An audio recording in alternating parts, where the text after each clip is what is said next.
आज म तपाईहरुलाई एकदम धेरै इन्ग्रेडिएन्ट्स पनि नचाहिने र एकदमै सजिलो तरिकाले चिकन गिजर्ड कसरी बनाउने भन्ने बारेमा सिकाउँदै छु।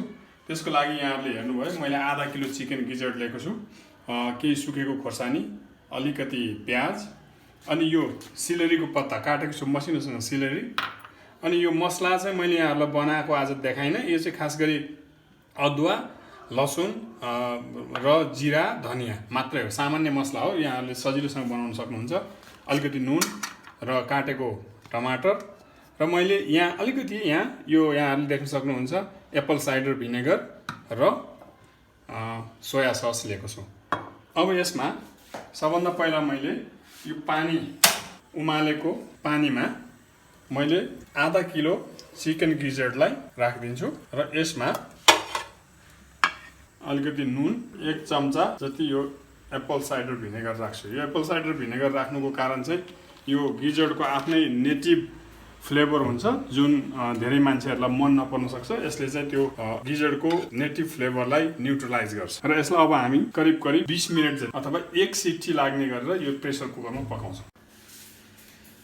अब हामीले अघि उसिनेर राखेको गिजर्ड तयार भएको छ। यसलाई चाहिँ हामी एकदमै पातलो लगभग यो चिप्स जतिकै पातलो काट्ने।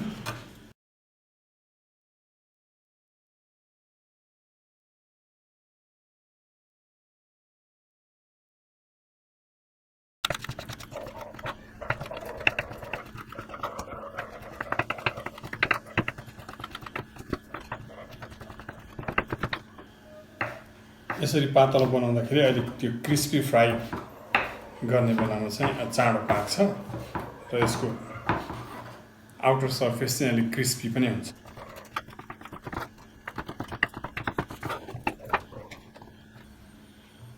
यहाँ देख्न सक्नुहुन्छ यो काटेर हाम्रो गिजर्ड तयार भएको छ। अब हामी यसलाई कुकिङतर्फ लाग्छौँ। अब आज म यहाँहरुले पनि के गर्नुपर्ने हुन्छ भने यसको लागि चाहिँ मैले तोरीको तेल लिएको छु। पहिला अलिकति तोरीको तेल यो अलिकति प्रिहिट गरेको कराईमा राख्ने र यसलाई एकछिन हिट हुन दिनु पर्यो। यो हाम्रो तेल हिट भइसकेको छ। अब यसमा हामीले 4 देखि 5 वटा सुक्खा खोर्सानी राखिदिने र यसलाई हल्का चलाउने।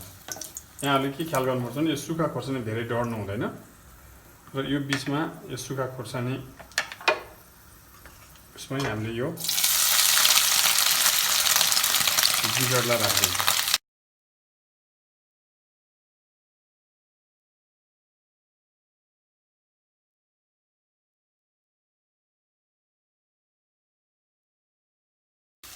यदि सुक्खा खोर्सानी एभाइलेबल छैन भने यहाँहरुले हरियो खोर्सानी पनि राख्न सक्नुहुन्छ। तर हरियो खोर्सानी चाहिँ पहिले तेलमा फ्राई गर्नु हुँदैन, त्यो चाहिँ पछि काटेर हाल्न सकिन्छ। तर यसरी सुक्खा खोर्सानी प्रयोग गर्यो भने यसको फ्लेभर चाहिँ साँच्चै नै मिठो हुन्छ। अब यो बीचमा हामीले अलिकति बेसार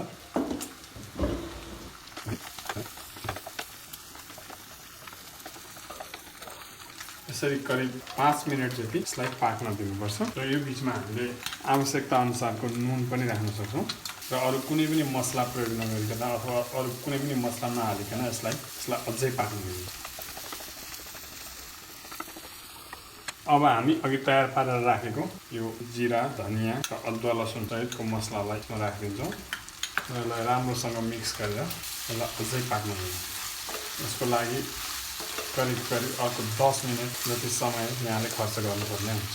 यसको साथै यहाँले एक बिर्को अनि राखिदिने र यसलाई राम्रोसँग चलाउने। यसलाई छोकेर पकाउनु आवश्यक छैन किनकि यो अघि नै प्रेसर कुकरमा हामीले पकाइसकेको गिजर्ड भएकोले गर्दा यसलाई राम्रोसँग मसलामा पाक्न दिने। तेलमा मसला राम्रोसँग पाकेन भने फेरि काँचो जिराको चाहिँ गन्ध आउँछ जो सबैलाई मन नपर्न सक्छ। अब करिब यो यसमा भएको पानीको मात्रा चाहिँ उडिसकेको छ। अब यतिखेर मात्रै हामीले यसमा प्याज प्रयोग गर्नुपर्छ। अब यसमा हामीले अघि काटेर राखेको टमाटर राखिदिने र एकछिन राम्रोसँग नछोपिकन पकाउनु।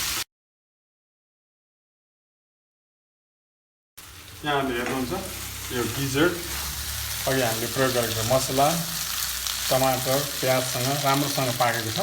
अब यसमा अघि हामीले काटेर राखेको यो सिलेरीको पत्तालाई मिक्स गरिदिन्छौँ र एकपटक राम्रोसँग चलाइदिनु। सिलेरीले गिजर्डमा एकदमै मिठो स्वाद दिन्छ र सिलेरी राखेपछि चाहिँ यसलाई धेरै पकाउनु हुँदैन, खालि सिलेरीलाई राम्रोसँग मिक्स मात्रै गर्नुपर्छ। अब यहाँले हेर्नुहुन्छ यो हाम्रो चिकन गिजर्ड सर्भ गर्नको लागि तयार। यो हाम्रो गिजर्ड पाकेर तयार भएको छ। टेस्ट गरौँ कस्तो भयो।